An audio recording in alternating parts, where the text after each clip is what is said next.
Jangan skip, serius. Kalau kamu menonton video ini sebelum tanggal 28 Desember tahun 2025, ada satu hal yang harus kamu dengar sampai tuntas. Bukan karena ini kebetulan, bukan karena algoritma, tapi karena tidak semua orang diizinkan mendengar pesan ini. Coba jujur ke diri sendiri. Akhir-akhir ini hidup terasa aneh, bukan? Bukan sepenuhnya buruk, tapi juga tidak tenang. Ada rasa gelisah yang datang tanpa sebab. Ada lelah yang tidak bisa dijelaskan. Ada perasaan sepertinya akan terjadi sesuatu, tapi aku tidak tahu apa. Kalau kamu merasakan itu, hentikan scrolling sekarang. Karena ini bukan video biasa. Ini peringatan halus untuk jiwa terpilih. Banyak orang hidup, bekerja, berdoa, tapi hanya sebagian kecil yang diuji dengan cara ini. Diuji lewat penantian panjang, lewat harapan yang nyaris mati, lewat doa yang seolah tidak dijawab. Dan anehnya, justru sebelum kejutan besar datang, Tuhan membuat segalanya terasa sunyi. Perhatikan baik-baik, rezeki besar tidak pernah datang dengan suara keras. Ia datang diam-diam, menyamar sebagai kejadian biasa, datang dari arah yang tidak masuk akal, dari jalan yang bahkan tidak pernah kamu rencanakan. Tanggal 28 Desember bukan sekadar tanggal. Bagi sebagian orang, itu hanya angka di kalender. Tapi bagi jiwa terpilih, itu adalah titik balik. Titik di mana sesuatu yang sudah lama disiapkan, akhirnya dilepaskan. Mungkin kamu bertanya, kenapa aku? Justru itu tandanya, karena jiwa terpilih selalu ragu pada dirinya sendiri, tapi tidak pernah berhenti berharap, meski diam-diam. Video ini bukan untuk semua orang. Kalau kamu merasa biasa saja, kamu bisa pergi sekarang. Tapi kalau sejak awal kamu merasa tersentuh, merasa seolah kata-kata ini bicara langsung ke hidupmu, itu bukan kebetulan. Ada rezeki yang tidak bisa dicapai dengan logika. Ada jawaban doa yang datang saat kamu sudah tidak menagihnya lagi. Dan ada kejutan hidup yang hanya diberikan pada mereka yang bertahan tanpa tepuk tangan. Jangan skip bagian selanjutnya, karena di sini aku akan menjelaskan tanda-tanda halus yang sering diabaikan, arah datangnya rezeki yang tidak masuk akal, dan satu sikap batin yang menentukan apakah kejutan ini akan menetap, atau justru berlalu. Kalau kamu masih di sini, selamat, video ini memang menemukanmu. Selamat datang di Nada Batin. 1. Rezeki datang saat kamu sudah hampir menyerah. Bukan saat kamu kuat, bukan saat kamu percaya diri. Justru ketika batinmu lelah, doa terasa kosong, dan kamu merasa, kok hidup begini terus. Disitulah pintu rezeki dibuka diam-diam. Ini ciri jiwa terpilih, diuji sampai batas, lalu dikejutkan. 2. Datang dari arah yang tidak pernah kamu hitung. Bukan dari jalur logika, bukan dari orang yang kamu harapkan. Bisa lewat orang lama yang tiba-tiba muncul. Kesempatan kecil yang kamu anggap sepele. Masalah yang ternyata jadi jalan keluar. Rezeki ini menyamar sebagai kejadian biasa. 3. Didahului rasa gelisah tanpa sebab. Beberapa hari sebelum rezeki datang, hati terasa aneh, tidur tidak nyenyak, pikiran sering kosong atau melayang. Bukan pertanda buruk, itu tanda energi hidupmu sedang digeser. 4. Kamu merasa dijauhkan dari banyak orang. Percakapan terasa hambar, lingkaran sosial mengecil, kamu lebih sering diam. Bukan kesepian ini proses penyaringan. Jiwa terpilih sering ditarik sebelum diberi sesuatu yang besar. 5. Doa lama yang kamu lupakan aktif kembali. Doa yang pernah kamu ucapkan bertahun lalu, yang sudah kamu ikhlaskan, yang bahkan kamu lupa pernah berdoa. Itulah yang sedang bergerak. 6. Rezeki hadir bukan sekadar uang. Bisa berupa jalan keluar dari lilitan hidup, ketenangan batin, kesempatan yang mengubah arah hidup, orang yang membuka pintu besar. Nilainya jauh lebih besar dari nominal. 7. Datang cepat, tapi mengubah segalanya. Bukan proses panjang, kadang hanya satu percakapan, satu keputusan, satu momen kecil, namun efeknya jangka panjang. 8. Jiwa lain tidak akan mengalami ini. Banyak orang melewati tanggal yang sama, tapi hanya jiwa terpilih yang merasa tersentuh, merinding, merasa, ini buat gue. Kalau kamu merasa tersentuh, bukan kebetulan. 9. Syaratnya hanya satu, jangan menolak tanda. Jangan meremehkan, ajakan mendadak, ide tiba-tiba, dorongan batin yang kuat. Rezeki besar sering datang tanpa pengumuman. 10. Kejutan ini menguji sikapmu. Apakah kamu bersyukur atau takut, berani melangkah atau ragu, percaya atau menunda? Rezeki datang saat kamu sudah hampir menyerah. Ada satu fase dalam hidup yang tidak semua orang alami. Fase di mana kamu tidak lagi marah, tidak lagi mengeluh keras, tidak lagi berharap dengan suara lantang. Kamu tetap hidup, tetap bekerja, tetap tersenyum. Tapi di dalam, ada bagian dirimu yang lelah menunggu. Inilah fase paling berbahaya sekaligus paling sakral. Karena pada titik ini, manusia biasanya terbagi dua. Yang benar-benar menyerah dan mengeraskan hatinya. Dan jiwa terpilih, yang tetap bertahan meski hatinya retak. Rezeki besar tidak turun saat kamu sedang semangat, bukan saat kamu penuh motivasi, bukan saat kamu merasa, "Aku bisa." Justru ia turun saat kamu berkata dalam hati, "Kalau memang bukan sekarang, ya sudah, aku pasrah." Banyak orang salah paham tentang menyerah. Menyerah yang dimaksud di sini bukan berhenti berusaha, tapi berhenti memaksa takdir. Coba ingat kembali, saat doa-doamu dulu penuh harap. Saat kamu yakin, sebentar lagi pasti berubah. Saat kamu menghitung hari dengan optimisme. Lalu waktu berjalan, dan tidak ada yang berubah. Pelan-pelan kamu berhenti berharap terlalu tinggi. Bukan karena tidak percaya Tuhan, tapi karena hatimu sudah terlalu sering kecewa. Dan justru di titik itulah, sesuatu bergerak. Tuhan tidak pernah terlambat. Yang sering terlambat adalah kesiapan batin manusia. Selama kamu masih berkata, "Aku mau ini terjadi dengan caraku, waktuku, versiku," maka rezeki besar tidak bisa turun.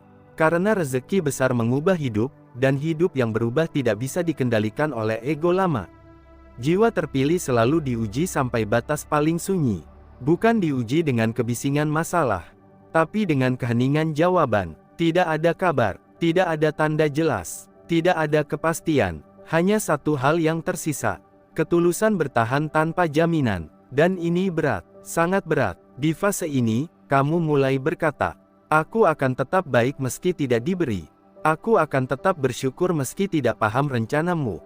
Kalimat inilah yang menggetarkan langit. Karena saat manusia berhenti menuntut, disitulah Tuhan mulai memberi tanpa diminta. Rezeki besar bukan hadiah untuk yang paling kuat, tapi untuk yang paling jujur dengan kelemahannya. Orang yang hampir menyerah biasanya tidak lagi pamer doa, tidak lagi sibuk menjelaskan luka, tidak lagi menuntut pengakuan. Ia hanya bertahan, diam-diam.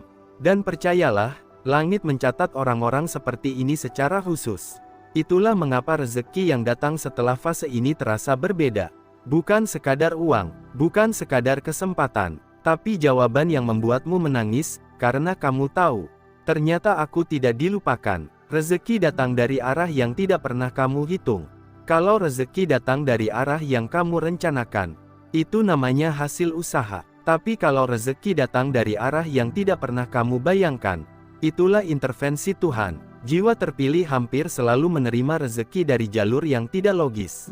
Mengapa? Karena kalau lewat jalur logika, kamu akan berkata, "Ini karena aku pintar, ini karena aku usaha, ini karena aku hebat." Tapi Tuhan ingin kamu tahu satu hal. Ini bukan karena kamu, tapi karena aku. Itulah mengapa arah rezeki sering terasa aneh. Datang dari orang yang dulu kamu anggap tidak penting. Datang dari masalah yang awalnya kamu benci. Datang dari kegagalan yang sempat membuatmu malu. Bahkan kadang datang dari sesuatu yang kamu tolak di awal. Rezeki besar sering menyamar sebagai gangguan, penundaan, kesalahan, jalan memutar, dan hanya jiwa terpilih yang tidak langsung mengutuk keadaan. Coba renungkan baik-baik, berapa banyak hal buruk di hidupmu yang ternyata menyelamatkanmu dari kesalahan besar, menjauhkanmu dari orang yang menghancurkan, mengubah arah hidup ke jalur yang lebih benar. Rezeki tidak selalu datang dengan senyum. Kadang ia datang dengan tamparan halus. Dan inilah bagian paling mengejutkan. Saat rezeki itu datang, kamu akan berkata, "Aku tidak pernah mendoakan ini secara spesifik." Tapi ternyata kamu pernah berdoa, "Ya Tuhan, tolong ubah hidupku. Ya Tuhan, aku capek seperti ini terus." Doa-doa umum, doa lelah, doa tanpa detail. Itulah yang justru paling cepat dijawab. Karena doa seperti itu datang dari kejujuran terdalam, bukan dari ambisi. Rezeki dari arah tak masuk akal juga menguji satu hal penting, kepekaan batin.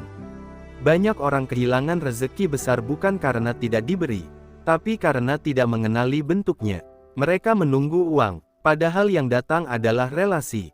Mereka menunggu hasil, padahal yang datang adalah proses. Mereka menunggu kenyamanan, padahal yang datang adalah tantangan yang membuka pintu besar. Jiwa terpilih biasanya ragu saat rezeki ini datang, karena jalurnya tidak familiar, tidak aman, tidak sesuai rencana lama, tapi justru disitulah letak keberkahannya. Rezeki dari arah tak masuk akal tidak bisa diprediksi, tapi selalu tepat sasaran. Ia datang bukan untuk memanjakan, melainkan untuk mengangkat level hidupmu. Dan saat kamu menoleh ke belakang, kamu akan sadar, kalau dulu aku tidak lewat jalan ini, aku tidak akan sampai ke sini. Inilah kejutan sejati, bukan karena besarnya, tapi karena ketepatannya. Didahului rasa gelisah tanpa sebab. Ada satu tanda yang hampir selalu muncul sebelum rezeki besar datang, tapi justru sering disalahpahami sebagai pertanda buruk. Tanda itu adalah gelisah tanpa alasan yang jelas. Bukan karena masalah baru, bukan karena konflik besar, bahkan kadang hidup terlihat baik-baik saja. Namun entah kenapa, hati tidak tenang, pikiran sering kosong, tidur mudah terbangun, dada terasa penuh, tapi tidak tahu kenapa. Banyak orang mengira ini kecemasan. Sebagian mengira ini kelelahan. Padahal bagi jiwa terpilih, ini adalah fase pergeseran batin. Sebelum sesuatu yang besar masuk, ruang di dalam diri harus dikosongkan dulu. Dan pengosongan itu tidak nyaman. Ibarat rumah yang akan ditempati tamu agung. Perabot lama harus disingkirkan, debu harus dibersihkan, barang yang tidak terpakai harus dibuang. Begitu juga dengan batin manusia. Gelisah tanpa sebab adalah tanda bahwa pola lama sedang dilepaskan, identitas lama sedang digoyahkan, zona nyaman sedang retak, karena rezeki besar tidak bisa masuk ke jiwa yang masih melekat pada versi lama dirinya. Di fase ini, kamu sering merasa, aku kok beda ya sekarang, aku kok nggak seantusias dulu, aku capek, tapi bukan capek fisik.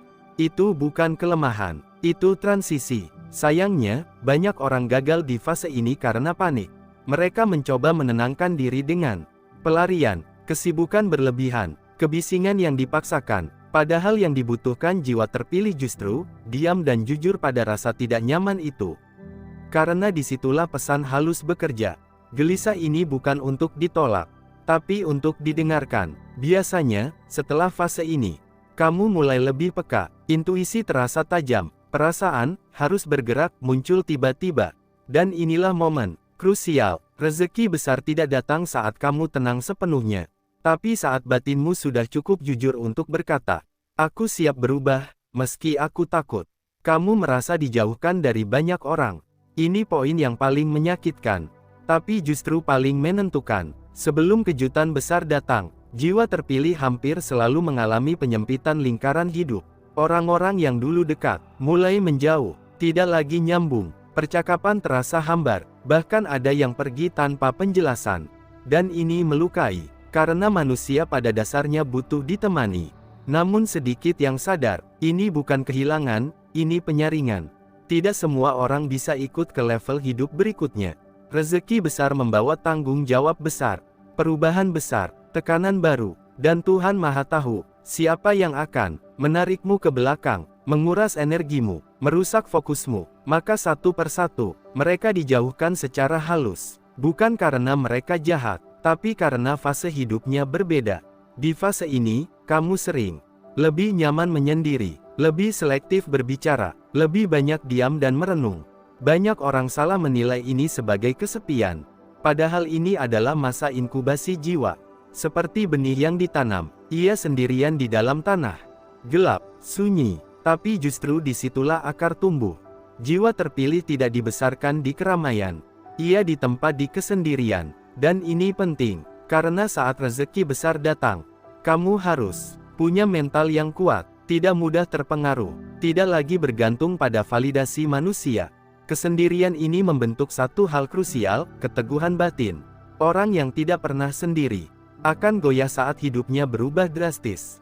Tapi orang yang sudah berdamai dengan sunyi, akan siap memegang apapun yang datang.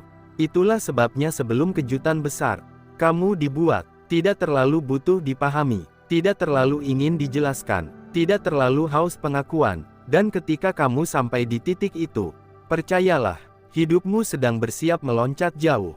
Sekarang, setelah kita menelusuri semua tanda dari rezeki yang datang saat kamu hampir menyerah, dari arah yang tidak masuk akal, dari gelisah tanpa sebab, hingga rasa dijauhkan dari banyak orang, ada satu hal yang perlu kamu pahami. Kamu adalah jiwa terpilih. Ya, bukan orang lain. Bukan temanmu, bukan tetangga atau rekan kerja yang kelihatannya lebih beruntung. Ini tentang dirimu, yang masih berdiri di tengah sunyi, masih bertahan meski lelah, masih berharap walau tidak terlihat jelas jalan ke depan. Semua tanda yang muncul bukan kebetulan. Semua rasa gelisah, kesendirian, dan ketidakpastian. Itulah proses penyaringan Tuhan untuk menyiapkan sesuatu yang jauh lebih besar dari yang kamu bayangkan. Rezeki yang diam-diam disiapkan sebelum tanggal 28 Desember bukan sekadar materi.